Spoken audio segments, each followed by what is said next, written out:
Ladies and gentlemen, welcome to another edition of the FYO Podcast. I thought it was class, motherfucker. I'm your co-host, Michael Wright, along with the legendary Mr. C.T. Fletcher. I didn't forget shit. Don't do me like that. Talking to the microphone while you talking shit. But today we have a special episode for you. As you can see, we are not in our regular studio out in Long Beach. We are actually here in Houston, Texas at the Houston FitExpo. We are having an amazing time put together by Mr. Don Singleton over here. Don, how you doing today? I'm tired in the motherfucker. Like you've been on a farm. And he couldn't wait to cuss. Listen, He finally couldn't wait to get it out. Listen, I had to get it, break the plane and get it over with, dog. It's called a fuck you podcast, man. Right. I need to cuss a little bit right now. That is true. I'm pissed off and I'm tired in the motherfucker. So I want to get into the Sonz of Beast stuff, but I do want to ask you, like, putting this together, what you just said how tired you are. What does it take to put something like this together? This expo is the most exhausting thing I do. That's why it's done annually. It drains you from everything, financially, spiritually, emotionally. It drains you. But the best part of all this shit is my wife. When I tell you support is everything, She is holding you I down, turn my brother. head, I'm like, baby, she's like, you all right? You got it? I'm like, ooh, Lord. Without you, I'd be somewhere else, bro. So, yeah. Man, well, you do an amazing job putting this together. But the reason I wanted to do this show collectively, Don Singleton, Brandon MidWest Kong Copeland, C.T. Fletcher, and regular strength Julius Maddox. Collectively, they are known as Sonz And of TD Beast. Smash. And TD Smash, who is not here today. So, TD, we hope you're doing well, brother. We definitely thinking about you. But collectively, all of you guys are known as the Sonz of Beast. So, I'll start with you, Don, and we kind of work our way around. What was the catalyst of bringing all you guys together to create the Sonz of Beast, and what's your mission? So, first of all, catalyst is Pops. Okay. First of all, I start where it's us, right? So what happened was, I met Midwest Kong, Boulder Shoulder, at an event in Houston about 2 years ago. 2 years ago? Now I'm going on 2, yeah. Yeah, and he was lifting, told me a connection with people, and I was nice. He want to come on down. I bring it down. He was like, "What?" I'm like, "Yeah, I bring it down. Let's, shit. You major motherfucker, though. You doing 225."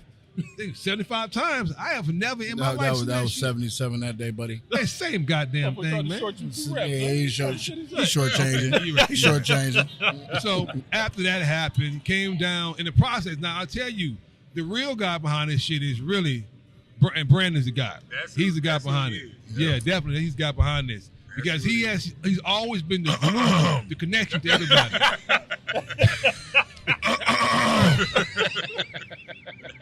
You fucking up today, man. Hold on, bro. I'm just telling you, the dude, he's connection. He put everybody together. So when I first met Julius, this is a killer part. I pull up the goddamn airport to in a living ass car because Julius thought because Kong and Sam got a tiny ass BMW Z1. We're gonna shoot a video with Pops in L.A.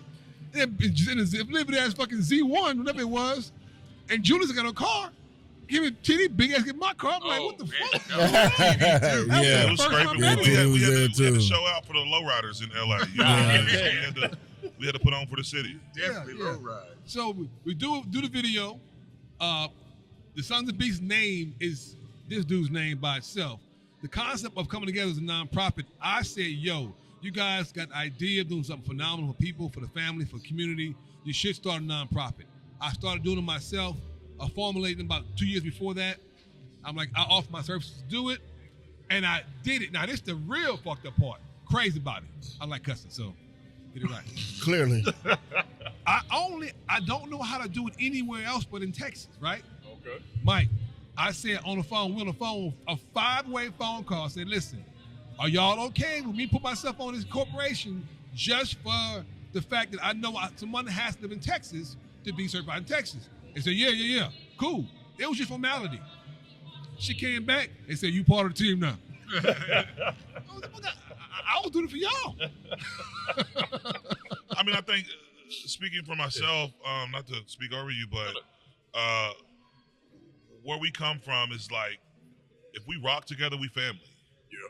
So it's only right that if you're putting in the sweat equity, you're a part of it. You know what I mean? And we've been locked in since day one. We all we've cried together, we've laughed together, we've argued with each other, but at the end of the day, we're for each other, and I think that's what a part or a pillar of Sons of Beast is.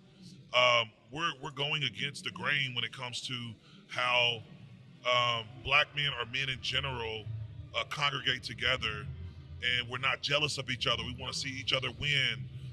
We want to put each other in spaces that we aren't typically at. So, I mean, if that makes sense or not, but it's kind of like, being besides TD being one of the youngest around these old men, I lost my uncles at an early age. So when it comes to like having older gentlemen above me, like navigating being fathers and doing these things, like, that's an element that I didn't get to have growing up. So like, again, however we view it, but literally we are retraining all of us subconsciously of how to be a father, how to be a good man.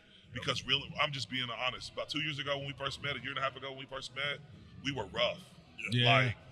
Real talk. There's a potential that there could have been a fight, that we could have fought somebody in the streets. But once we came together and started pointing out all of our flaws and things that I don't know what you say identified things that we needed to work on, it was like we realized in this process how broken we was and how we needed to make a change, not just for ourselves, but for our communities also. So, that's kind of my perspective on it.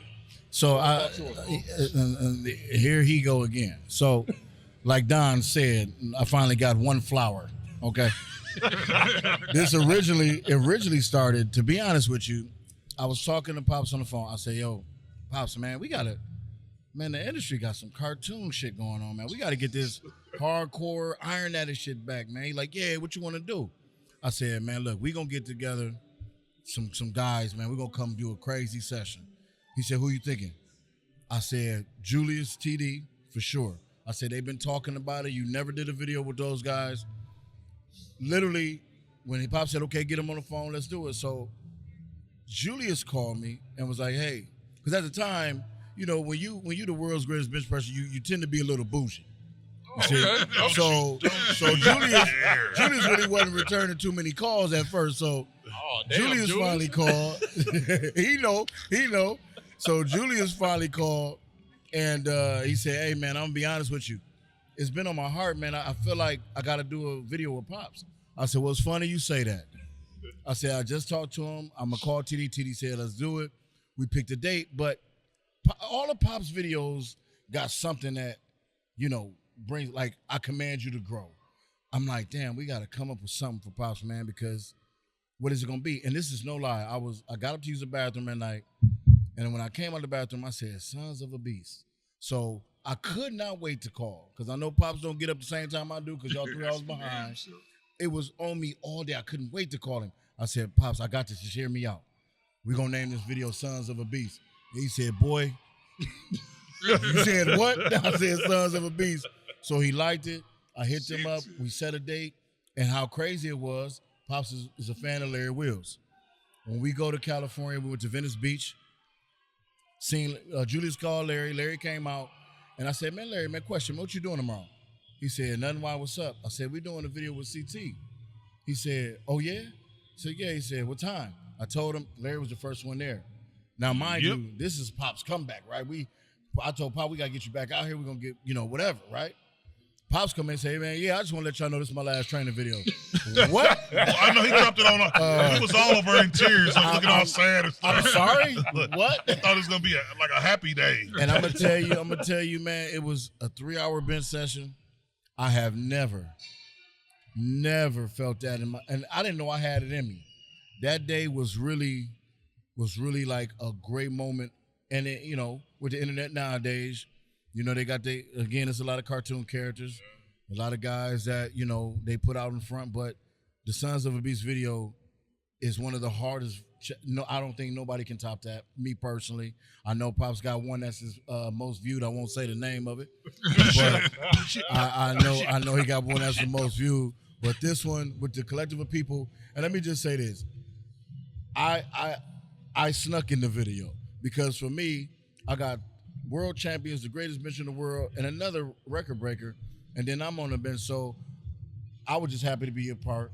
I held my own at the age of 1,000.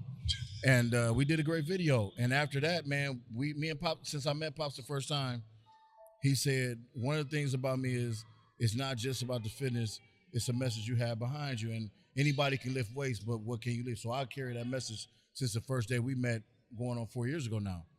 And met Don, and I told Don, I said, man, I want to do business, I want to do other stuff. And Don act like he just was like, hey, we just injected him. No, Don said, we should do a nonprofit. Or no, he said, y'all should do a nonprofit. I said, well, I don't even know how that worked. Don said, look, you got this, you got this. I said, okay, cool. I'm going to set up, okay, cool. Now you're part of it. So the nonprofit was Don's idea because we knew the fitness part is the smallest part of our life. Once that 20, 30 years over, we might live to 80. What are we doing after that? And that's where the nonprofit came from. Yeah. I wanna jump in right quick. This is probably the only thing I had to say to take it from here. Damn that. But I want these guys to know, people who are listening, to know something about these gentlemen behind the scenes. Now, every year I have an event called Iron Wars, and we have the best of the best, the beast of all beasts to come to Iron Wars and just settle the shit. I don't have no, it's not sanctioned because sanctions I can't compete because I'm with this organization, I'm with that organization. You got no excuse to come to Iron Wars. We have the best people on the planet versus, and let's settle it. Who's the baddest? Somebody got to be the baddest. That's what I like to say. And we go to Iron Wars to find out who's the baddest. Julius Maddox, Kong, TD Smash. A lot of people, if you look at the internet, somebody looked at the internet the other day and said CT Fletcher is worth what? Say I'm a millionaire? Yeah. Say I'm a millionaire. A multi-millionaire, I'm sorry. That could not be further from the truth. But Wikipedia says you're a multi-millionaire. Yeah, fuck Wikipedia. Wikipedia lying. I'm payday like a motherfucker. But anyway, I'm gonna tell you about the character of these men. I call them up. Julius, I ain't got no goddamn money, but I sure would appreciate it if you could come to Iron Wars because you're the best on the motherfucking planet, and that's what Iron Wars is made for, the best motherfuckers. Could you please show up at Iron? Shit, I couldn't get out my mouth before Julius said yes. He showed up year after year, and he should be getting $20,000 an appearance. He did that for nothing because I asked him. Same with Kong. The rep king when I first met Kong, he bought me a pair of Converse because he know I like Converse tennis shoes, Superman Converse. And he's always giving. Hey Kong, can you make Iron Wars? Yes. Rep King, 3 Iron Wars. How many is it? 4 in there? 3 or 4? 3 Iron Wars in a row. The Rep King. You see these cats on the internet talking about how many reps they can do all that shit. If you want to prove you the best, show your ass up at Iron Wars and we'll see. And most don't show up. They don't show up. 3 years. Claim to be the best, they don't show. They ain't gonna show up. But CT, all you gotta do is put me on. I'm a motherfucker, put your cell phone. All you got to do is show the fuck up like they do and show everybody who's the best. They ain't just talking about TD Smash, a 700-pound bench press in a 3-lift meet, the most ever done. TD, can you make it? Him and Julie show up with them overalls on and turn the house out. So that's the kind of a character these gentlemen have. You guys don't know that, but it's very important that you know that. Well, to add to that, I remember during some of my darkest moments, and you've heard this before. Whenever I first found my love for lifting, I was in a rehab, Wow. for substance abuse, and the only thing I could hold on to was lifting weights. And once I got to a certain point, one of the counselors there was like, "Hey, look, I want to show you somebody. Have you ever seen these guys?" And he pulled up CT's YouTube page. And all I seen was this man with a beard, musculared out, screaming at the top of his voice, but I could feel the electric going through my veins. I was like, I want to go there. I want to do that one day. So it inspired watching those videos for 225, for 200, watching those videos. You did make your payment. Your payment was a sacrifice, and you pushing forward all the content on the internet for us to see. The people that didn't have the fathers, the people that didn't have any goals or anything to look forward to. That was your payment. That was the sacrifice that you made, putting your body through those things, because we seen that and we responded. Yeah. And that's what, like, I can't totally give you all the credit, but I can say CT Fletcher played a huge role in, well, especially when I found out you can make money doing this. But played a huge role in, getting me to where I am today. So it's amazing to hear that story and Kong's story and everybody's story who has been able to interact with him. My story's similar. One of my best friends sent me 13, 14 years ago. He said, hey, man, there's this dude on YouTube. You got to see him. Sends me the link. Now, mind you, at the time, I'm 475 pounds. I'm listening to this man, and I'm like, I'm hearing what he's saying, but mentally, at that time, I wasn't ready to accept what he was teaching. But I held on to it. So as the years went by, and I felt like, okay, now I got to start doing something. All I could hear in my head was CT Fletcher. And that's the thing that keeps me motivated. Never did I think 13, 14, 15 years ago I'd be working with this man. And he always tries to downplay his. Yes, he does. Oh my always God. tries to downplay what he's done for people. But I told him, I was like, yeah, I had to do a lot of work, but part of that motivating was him. That really just kept me on that grind. And so I need people to know the character of this man. Yeah, he will cuss your ass out. The man talk about me like a dog on a daily basis. Yes, he does. Like a dog. Hey, why he start clapping his hands? See? Like that.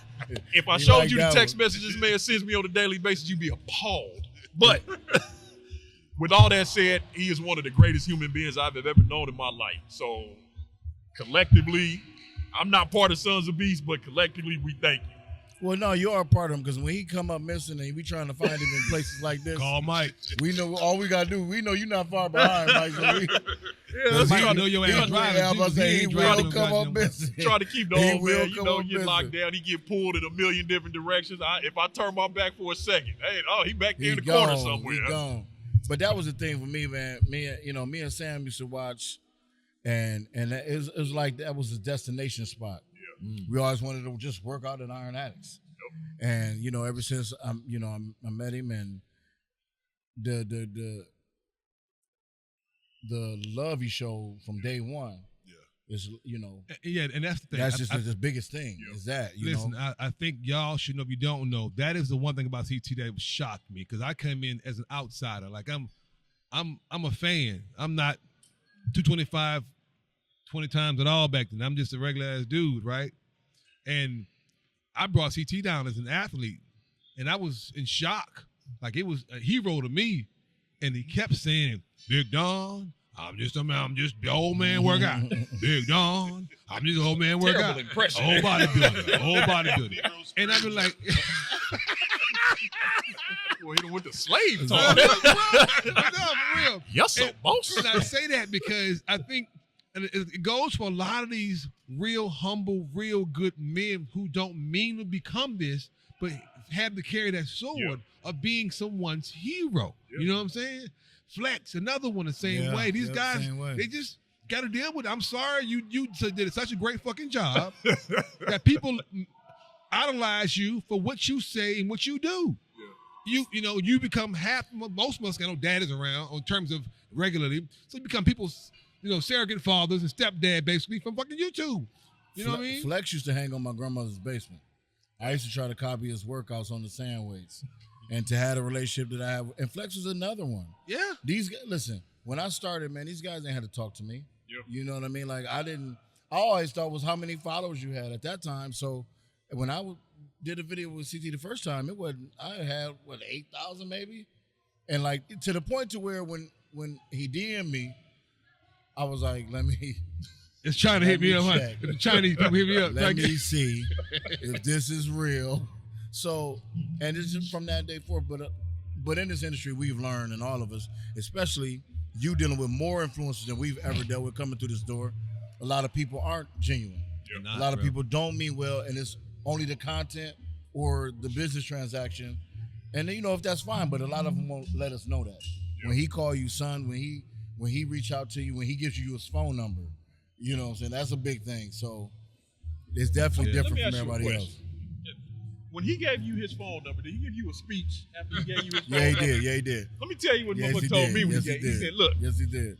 I'm give you my number, but don't be calling and texting me all times of the night and the day. Because I really don't like talking on the damn phone. See, I didn't know so, whether he was ignorant or not. I know y'all. I guarantee you that all y'all have given your phone number to somebody we have that you wish you hadn't gave it to. We done that recently, Pops. I know. If you recall, we done that recently. So now what he does is, if we're around and somebody, hey, Mike, get their number. He ain't got. So I got to give my number out now. He ain't got to give his number out. You didn't get his big out. Call Mike. I try to do that to Sam. He just keep walking. So, hey Sam, grab that number for me. All right. He just keep walking. So. Well, one of the big things the Sons of Beast collectively you guys push is talking about mental health, which is something a lot of men, especially black men, do not feel comfortable talking about. And I know for me, it was just the way I was raised. I was raised, you don't show emotions, you don't cry, you got to be tough at all times. So for a lot of my life, I had a lot of pent-up aggression and energy that I did not know how to let out. Why is that so important to you guys collectively to push that message with Sons of Beast? I mean, because we're in the public's eye. Yeah. So we can't be talking one thing and then acting another way. And I think, like I said, over the past 2 years we've been together, the progression towards being better humans, being better men for our community. Because realistically, apart from Pops, being in the industry and dealing with all these people, you see a lot of fake people, a whole lot of fake people. I've ran into quite a few. I got to tell Brandon, I'm like, Brandon, bro, hey, it's okay. Just let it go. Just let it. Look at it. I said, look, he gives me. Just let it go. Just let it go. Yeah. Just let it go. Put him down, bro. I'm like, dog, chill out. Because, like, again, we show love to everybody. We brought Don and we bring people in, just like CT brought us in, right? That's how it should be. When in the industry, they don't treat people like that. They, if you don't have anything to offer, they're done. Yeah, they're done. I will say about that part, being on the other side, like being around influencers regularly, annually, you guys were the most authentic individuals I met. And I will say also, to a degree, maybe self-deprecating. Like, you didn't know your value. You don't know your value sometimes. You're so nice to people that you give so much that they are eating. I'm like, hey, man, charge them for that. Nah, I'm nice. I'm not going to do that. I'm like, what? No. And y'all too fucking nice. Like, and I do it too. I remember when you first said it. We was riding in the car. The first time I met you, Don's like, man, you are too effing nice. Like, y'all are such good people. And I hate that people run all over y'all because, again, being in this position in our backgrounds, we have to fight. We have to literally fight inside to not react how we used to react. Like, literally, I'm telling you, there's times I'll be in tears because I know that if I react, everybody that said I wasn't gonna make it or I wasn't gonna be this person or that it was gonna happen eventually, don't be right. I let them win. Yep. So again, like you said, processing as a kid, when you're not taught to process a certain type of way, and then you're told totally opposite of what you should do to have a healthy, to be in a healthy mental state, it's a disaster. It is a complete. So no wonder why we would respond with aggression, or you would just haul off and slap somebody. You know, like, think about that, how crazy that is. Hey, that's one of my favorite pastimes, by the way. Is slapping motherfuckers. Not right now. I'm just saying, like, I'm not a talker. I'm not gonna talk. I'm not gonna argue with you. So, and I've seen people, even my own wife, like, literally. One time we were out somewhere. This is when we first met. We were together. A dude violated me.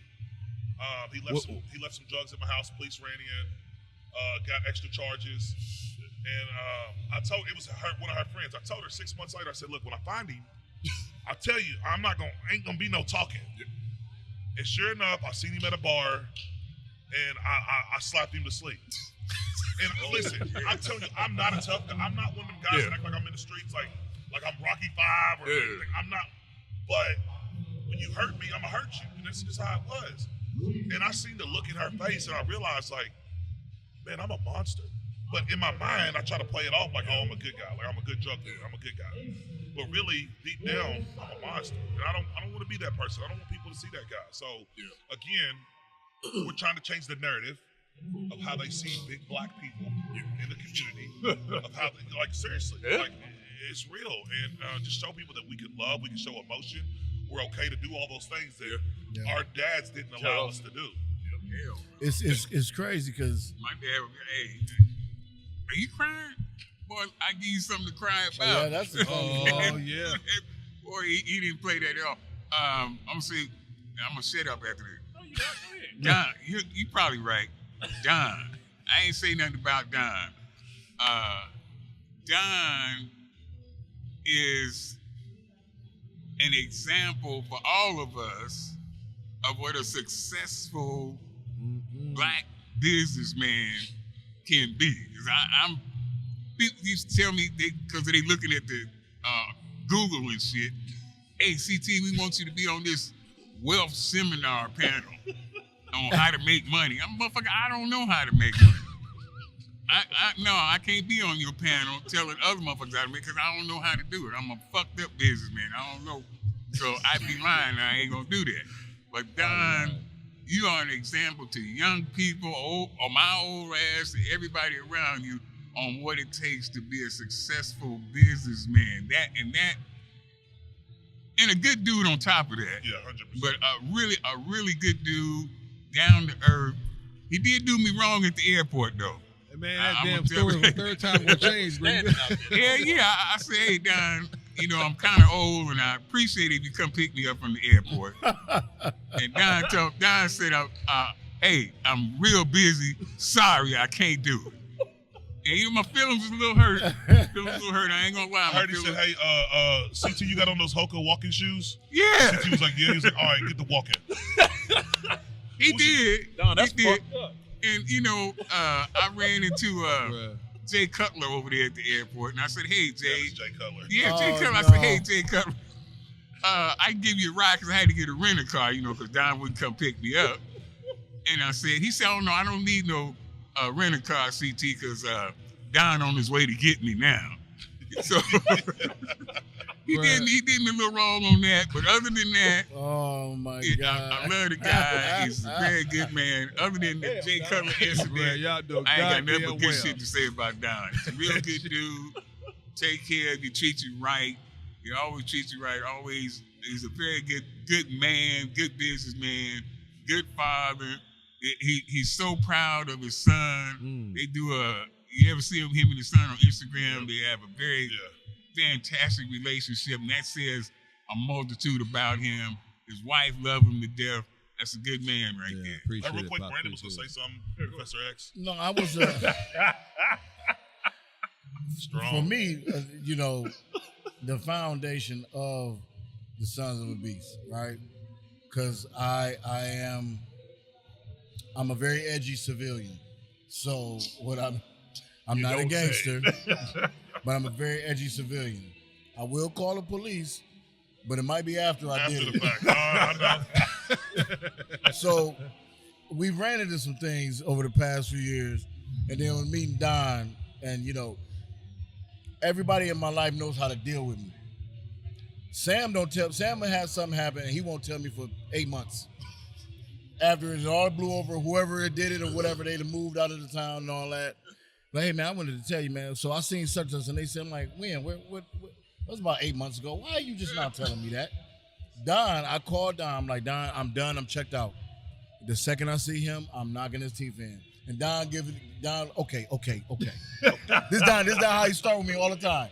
Okay. I hear you. I can hear him saying that. I hear you. And I'm not saying you wrong for feeling this way. However, we have to look at it from this point of view. Then he give you an analogy. Okay, imagine this. Hey, bro, hold on. I don't Got do a that bigger shit. picture in there. If you got 2 unicorns. Bro. I'll be like, and I'm sitting, by the time he got done telling the story, I'm like, Fuck it up. dang, what I call him about? I know not to call CT because he's like, hey, son, when you catch him, hit that motherfucker for me. Knock the shit out that motherfucker. I ain't calling CT and feeling him shit. Back in blood, son. I ain't feeling CT shit. If I call him, I'm going to jail already.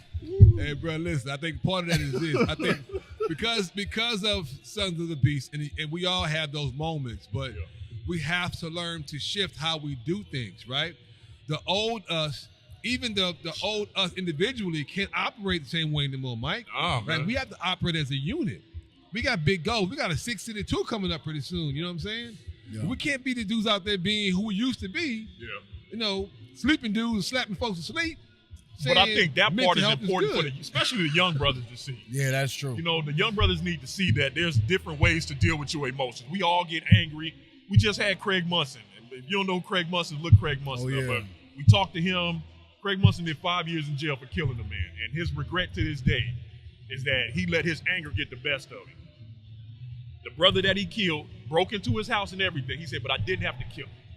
He said, I killed him. He said, because I let my anger and my aggression get the best of me. And I think so many young brothers out in this world let their anger and aggression, because like you said, they don't know how to deal with that aggression and all that anger. And so they take it out on somebody that make a rash decision that he's going to end up having them dead or locked up for the rest of their life. Mm-hmm. So that's why for me on the outside looking in, watching you brothers collaborate is so important, because I think it's just showing these young people that, look, we've all been there. We've all done our dirt, messed up and all of that stuff.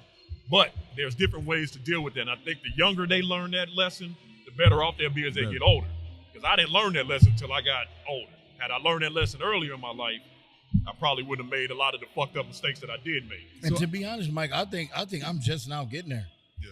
Like, I think now I'm just now getting to the thing about me is, and this is not me being a tough. I don't care nothing about that. I just am respected with the people who are around. No, nobody. Me and Sam don't have issues at home. You know, nobody tries those things. It's the people who I can't reach, and I think those are the ones that really was getting to me, because I'm like, man, you know I can't do something to you, but those are also the ones that made me dial it back, because I can't do nothing to you. So for me, I literally just got over that. To the point that we was just talking yesterday. Excuse me, was that this morning sometime when you got over? He's working on it. I've been working. I've been working on it.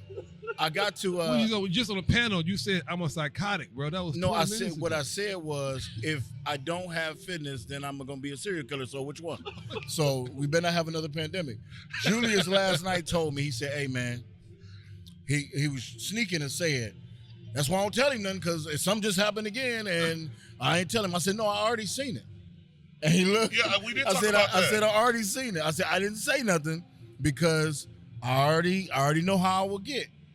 So somebody said something about Julius on YouTube, and at first I was like, "Man, when I catch that, and then I was like, "Nah, it ain't even that." And I didn't even say nothing to Julius. That was about. No, I was proud. Like, not being funny or nothing. I was proud because, like, literally, people. It's just like the good people in the industry get the most flack, get the most hate. And it's like, we're the guys that will do anything for anybody out here. Like anybody, the smallest person to, doesn't matter how many followers you got on social media, we'll stop, take a picture, talk to you, promote your brand, just to give you a shout out. Yeah. And it just seems like we're the people that always get ran over. Yeah. That's the crazy part for me, being around you guys the last few years, and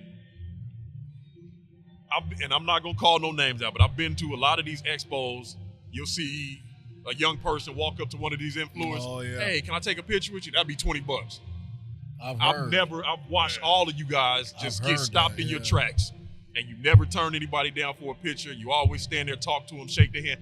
I watched this man 2 years ago at the LA FitExpo, could barely stand up. I remember. Feet was swollen like literally like that. Could barely stand up. Lead to the line, and I kept telling him, he's pouring sweat. And I'm like, "Pop, sit down." And he was like, "I can't sit down until I shake everybody's hand that stood in this line." Yep. And that right there gave me, I already had a crazy ton of respect for him, but the fact that he stood there for hours. Now, when that line emptied, his ass broke out. But he did not leave there till he shook. And I know he was in so much pain. Because we don't exist without. Yeah. Who are we without the people who pay money to see you, Yep. who pay money to support you, who it helps your algorithms by sharing your shit? Like, I don't understand that part of it. Who are we without those people? Yeah. We're nobody without those people. So when you get to that, I don't never want to reach that level to where I feel like I can walk away from a kid. Yeah. You know, I told a story about the Gladiator, Gemini the Gladiator, and I was 11. Ain't that his name? Yeah. Yeah, why y'all laugh? Oh, y'all, yeah. backstory. Okay, no, Yeah. this is the good story about that. I will never forget, man. He did the show. They was in Toledo, and my mom said, "You better go get his autograph." And I ran down there, and I was quiet. All the other kids yelling, and I'm just standing there. And he walked all the way down the hall, and the other Gladiator was Thunder. He seen me. He said, "You want Gemini?" I said, "Yeah." He called him, and Gemini came back. He said, "What you want?" And I held it up. He said, "What do you want? Can I have your autograph?" Then he signed it, but he was way down the hall. He came back to sign it. So that's one experience I've had with something like that, that for my 4 supporters I have, I would never 4 supporters. You got a little more than that. I would never turn nothing down. Yeah. I would never turn nobody down.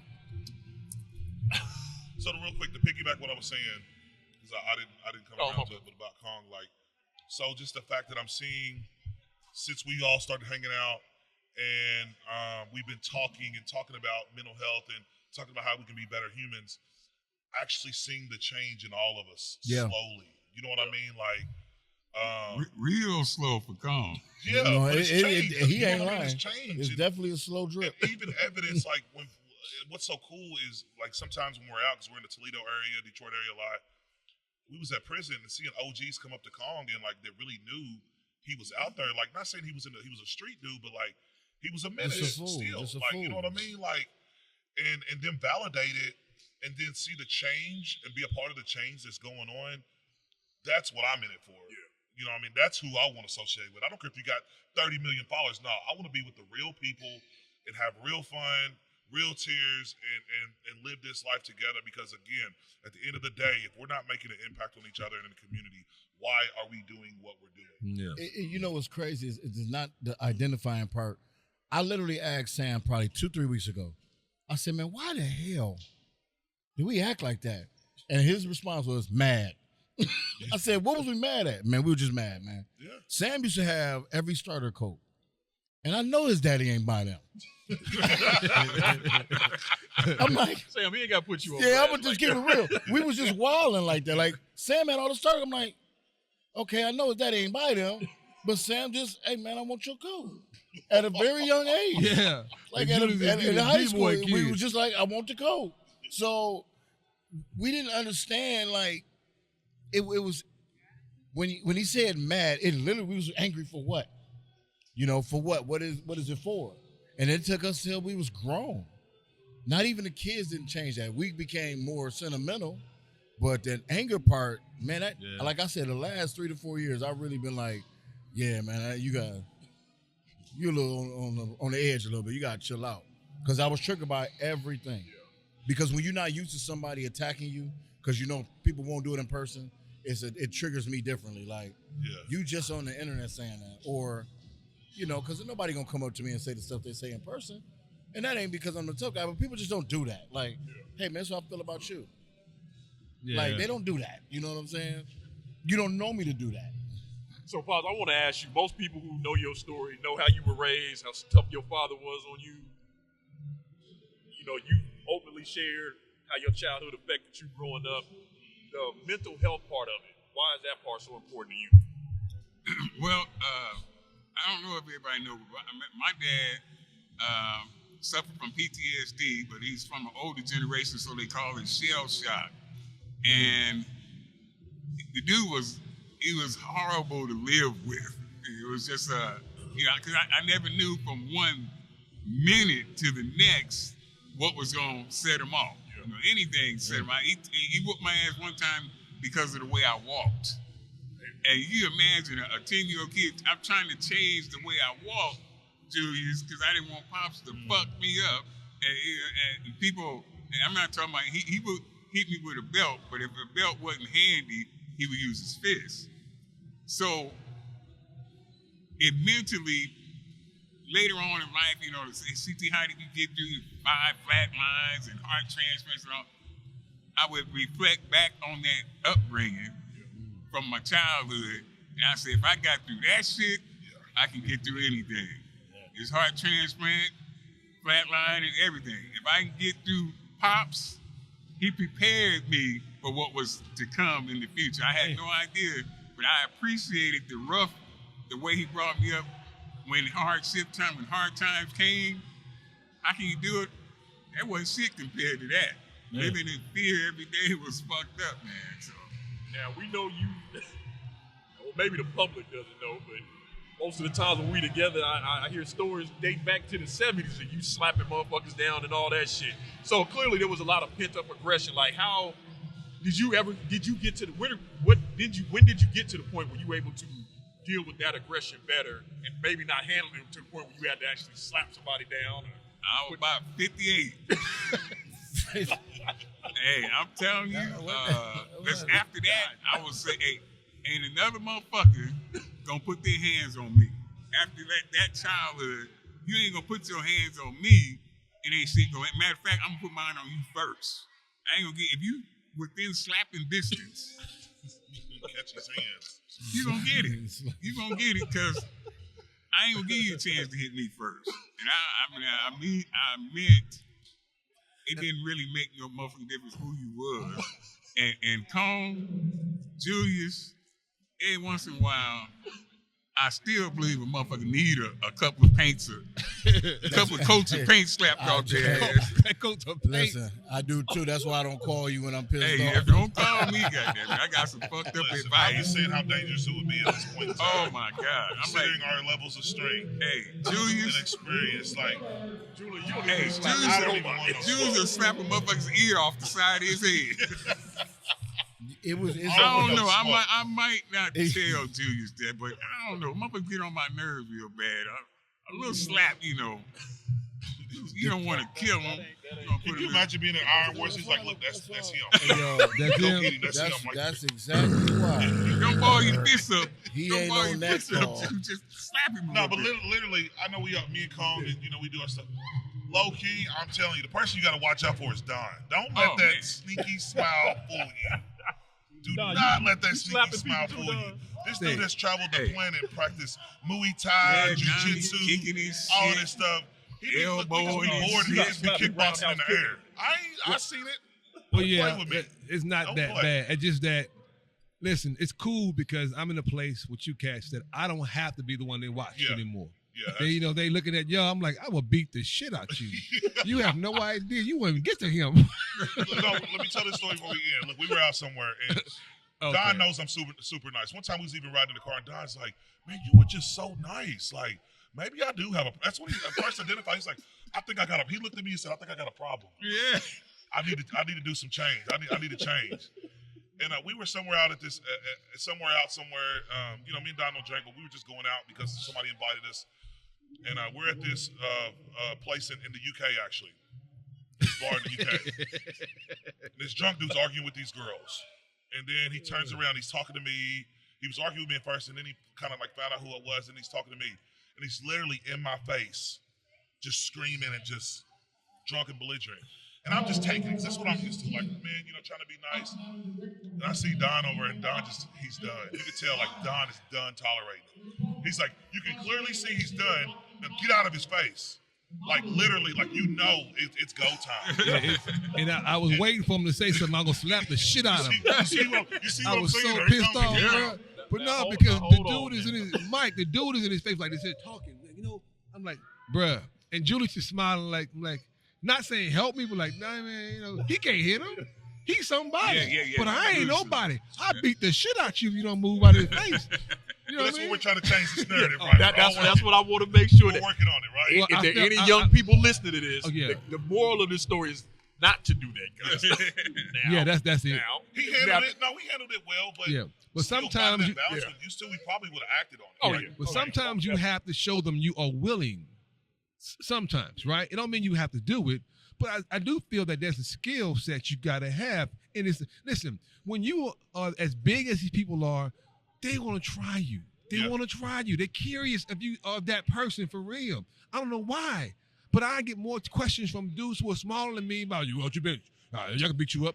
Well, why you want to fight? I don't even know you. Why are you talking about fighting me for? You know what I mean? I don't understand that concept. It is and I'm only 5'10", 220. 230 now. See? 230. So he about to lie. Hey, listen, but that's something different. But so I guess my point is, yes, there is an innate part of violence in all of us in our past, how we dealt with that shit, and it is also tied to our mental health, right? The ability to manage that, to say, okay, I shouldn't react that way, and that is also watching you guys, being around you so much. I'm protective. Yeah. I'm big bro. You know what I'm saying? I ain't the big bro, but I'm the big bro. Like, nah, man, leave my dude alone. I know Julius is so nice. Let's tell a Julius story real fast.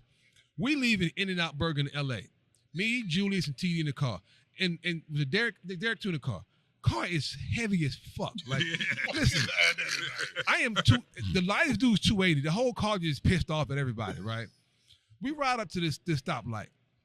And there's a dude out there selling roses. His rose in his hand. Now, it was 4 dudes in the car. Mm-hmm. He's not even trying to sell us a rose, right? He look at us, look at him. Julius in passenger seat. He rolls the window down and says, hey, man, I apologize. I would buy a rose for you, but my wife isn't here.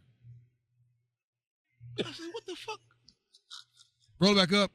I said, why are you so fucking nice, bro? Like, I feel like nobody's that nice on purpose. Like, that's too nice. That person, in my opinion, are the ones who people try to take advantage of. You know what I'm saying? So when I see people attack my big little bro, I make sure he is safe best I could. That's right. That's right. So before we get out of here, talking collectively to Sons of Beast, I want to ask each one of you individually, where do you see, or what is your mission at the end of the day when it's all said and done? What's the biggest thing you want Sons of Beast to accomplish when it's all said and done? Start with you, Don. We'll work our way down. All right. I want us to find a way, a brand, a name, a concept to make men feel like it's okay to say they're not okay, especially to each other. I think the biggest issue is words like mental health as a collective sound bad, right? Like crazy, I ain't feeling good, I'm in a certain place. We got to find some phrase or something that can be used. So y'all help us find a cool ass phrase that men can say to each other, I'm not good, and not feel like we're vulnerable by saying that. That's what I want. I want us to be known for a phrase or a name that does it for us. That's what I would like to see happen. What about you, Phil? It just the impact everywhere, not just in our cities or the ones we are able to reach, but everywhere. We want to build a platform to where everybody who need it, build a platform and a foundation around us, because obviously it's only a small amount of us, but from everywhere. You know what I mean? Like, a lot of people hear these things. They hear us talk the last 2 days. That might be the last time they hear something like that. You know what I'm saying? So we want to definitely have an impact across everywhere. So this is not the only time you hear these conversations. It's when Sons of a Beast talk at an expo or a particular event in a particular city. You know what I mean? All right. What about you, Pops? I have been given so much that I want to make sure that my mission on earth is to try to give back as much as I can before I leave here. These guys have given, I tried to tell you guys earlier how much they have given to me for absolutely no reason whatsoever. I didn't do anything to deserve that. We're going to go wherever the fuck Sons of a Beast go, I'm going with them. They got me for life. Sure. What about you, Julius? This may sound selfish. I want to see the next Don Singleton. I want to see the next Brandon Copeland, CT Fletcher, Julius Maddox. I want to be the cultivator that I want us to make such an impact that one day when we're 60, 65, 70. Like now. That's the point. Is that when we get to that age that people come up to us and say, hey, I seen your video and it changed my life. It saved my life. Yeah. And I know it may sound cheesy, but I mean, that's just what it is, because I remember what it felt like being the lowest man on the totem pole and being inspired by a YouTube video of somebody who's 3,000 miles away from me that I never would have known. And you know what's crazy is I reached out to CT and I said, one day I'm coming. That's what I said. That's all I said. He said, son, you are the biggest sidewalk cracking MFer I've ever seen. He says, I'll be glad to have you. And it's all been history from there. But I want to be the cultivator of that. I want to ignite that for kids all across the world. And not even kids, men, women, everybody, you know? Well, let me say this before we go. I've had the pleasure of spending a lot of time with CT, and he's spoken about each one of you guys individually, TD included, and the respect level, the love that he has for all of you brothers is amazing to watch. So, and for me, being around you guys has always also been a pleasure for me. So I thank you guys for just the talks, the love you show when I'm around. I appreciate the hell out of that. Sons of Beast is going to do some amazing things. I'm claiming that shit right now. And I'm just glad to be on the outside looking in. So I want to thank you guys for being on the F Y'all podcast. Oh, yeah. I wanted to block y'all. Hey, shout out to Michael. Let me tell you before we go. Y'all. Let me tell you, because I told CT, I said the first guest need to be Midwest Kong, and CT said, "Fuck Midwest Kong." Oh, I know. And then he said, not only did he say that, and he can't deny it. He said on live video. He said, "Fuck Midwest Kong." I actually want Julius on the first episode. Then TD Smash. Oh, listen. Then Don. Hey. Then he said he wanted. Then he said he gonna interview me, even though I'm the host of the damn show. Then he said we have Kong on after that. I was like, Pop, that's fucked up. Nah, he said fuck me. He said it on live, Instagram live. I said, Mike, man, I'm about to block y'all. Mike said, hey, Pop. Kong said he blocked us when we put him on a podcast. He turned around and said, man, fuck me. I said, God damn it. Block this motherfucker. We'll do nothing else. We're going to laugh. We're going to talk shit. We're going to have a good time. We appreciate y'all so much for checking out the F Y'all podcast. We are, 8 episodes in? Mm-hmm. We got some good interviews. So you go to F Y'all podcast on YouTube. You can find us there. And on Spotify, we got coming up Tuesday. Diamond Dallas Page coming up Tuesday. No. So we got big things lined up. So we thank you so much for rocking with us. Any parting words before we go, fellas? Hey, man. Love on your friends and your family, bro. Take care of people. Yes, sir. Fuck y'all. You took the words Hey, out. I love all y'all. All right. Thank y'all, man, so much. Appreciate y'all. See you next time on the F Y'all podcast. I'm out. Hold on. Let's get a picture real quick. Oh, okay. Matter of fact, I need her to do.